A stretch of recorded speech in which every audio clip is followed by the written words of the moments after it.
Hi. ചിന്തകൾ മനസ്സിൽ വരുന്നത് എൻ്റെ കൺട്രോളിലല്ല. പക്ഷേ വരുന്ന ചിന്തകളെ എങ്ങനെ കൈകാര്യം ചെയ്യണമെന്നത് എൻ്റെ മാത്രം കൺട്രോളിലുള്ളതാണ്. നമ്മുടെ മനസ്സിൽ ദിവസം തോറും ഒരുപാട് കാര്യങ്ങൾ വരാറുണ്ടല്ലേ ചിന്തകളായിട്ട്. അതായത് വീട്ടിലെ കാര്യം, കുട്ടികളുടെ കാര്യം, ഓഫീസ്, കോളേജ്, സൊസൈറ്റി അങ്ങനെ പലതും. ഇത് എല്ലാം നമുക്ക് കൺട്രോൾ ചെയ്യാൻ പറ്റുന്നതല്ല. ചിലത് നമ്മുടെ കൺട്രോൾ വരുന്നതാണ്, ചിലത് നമുക്ക് കൺട്രോൾ ചെയ്യാൻ പറ്റാത്ത ചിന്തകളായിരിക്കും. മക്കളുടെ കാര്യം പറയുകയാണെന്നുണ്ടെങ്കിൽ നമുക്ക് മക്കളെ അവരെ ഗൈഡ് ചെയ്യാം, അവർക്ക് മോട്ടിവേറ്റ് ചെയ്യാം, അവർക്ക് വേണ്ട ഡിസിപ്ലിനൊക്കെ പറഞ്ഞു കൊടുക്കാം, വാല്യൂസൊക്കെ പറഞ്ഞു കൊടുക്കാം, മൊബൈൽ യൂസേജൊക്കെ കുറയ്ക്കാനായിട്ട് നമുക്ക് അവരെ ഉപദേശിക്കാം. ഇതൊക്കെ നമ്മൾ പാരൻസിൻ്റെ 100% നമ്മുടെ കൺട്രോളിൽ വരുന്ന കാര്യങ്ങളാണ്.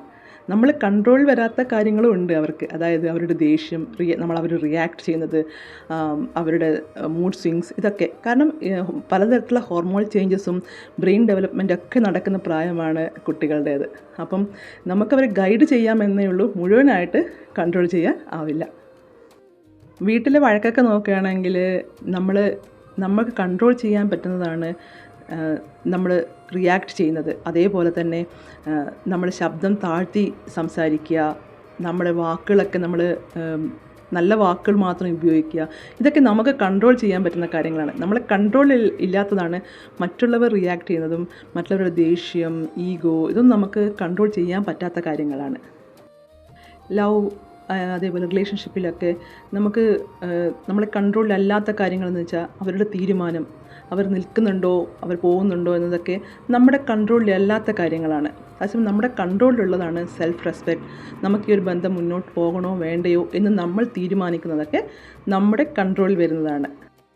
അതേപോലെ ഫ്രണ്ട്ഷിപ്പൊക്കെ നോക്കുകയാണെന്നുണ്ടെങ്കിൽ നമ്മളെ ഏറ്റവും നല്ലൊരു ഫ്രണ്ട് നമ്മൾ ചതിക്കുന്നു, അതേപോലെ തന്നെ അവർ നമ്മുടെ ഫ്രണ്ട്ഷിപ്പ് വേണ്ടാന്ന് വെച്ച് പോകുന്നു, ഇതൊക്കെ അവരുടെ തീരുമാനമാണ്.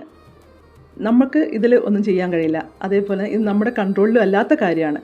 അതേസമയം നമ്മുടെ കൺട്രോളിൽ വരുന്നതാണെങ്കിൽ നമുക്കൊരു ഫ്രണ്ടിനെ വേണം എന്നത് നമ്മുടെ തീരുമാനമാണ്, നമ്മുടെ കൺട്രോളിൽ വരുന്നതാണ്.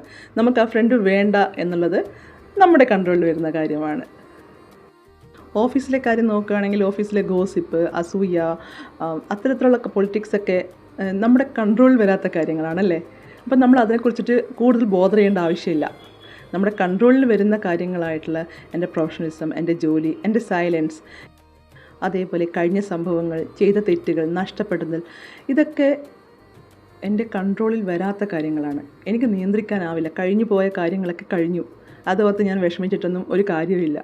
അതേപോലെ ഇനി വരാൻ പോകുന്ന എൻ്റെ വാക്കുകൾ, എൻ്റെ പ്രവൃത്തികൾ, എൻ്റെ ചോയ്സസ്, ഇതൊക്കെ എൻ്റെ കൺട്രോളിലുള്ളതാണ്. ചിന്തകൾ വന്നേക്കാം, വേദനിപ്പിച്ചേക്കാം, എന്നാലും ഞാൻ തിരഞ്ഞെടുക്കുന്ന ചിന്തകൾ, എനിക്ക് കൺട്രോൾ ചെയ്യാൻ പറ്റുന്ന ചിന്തകൾ, ഞാൻ നൽകുന്ന റിയാക്ഷൻസ്, അതാണ് എൻ്റെ ഫ്രീഡം. സമാധാനം തിരഞ്ഞെടുക്കൂ. U deserve it.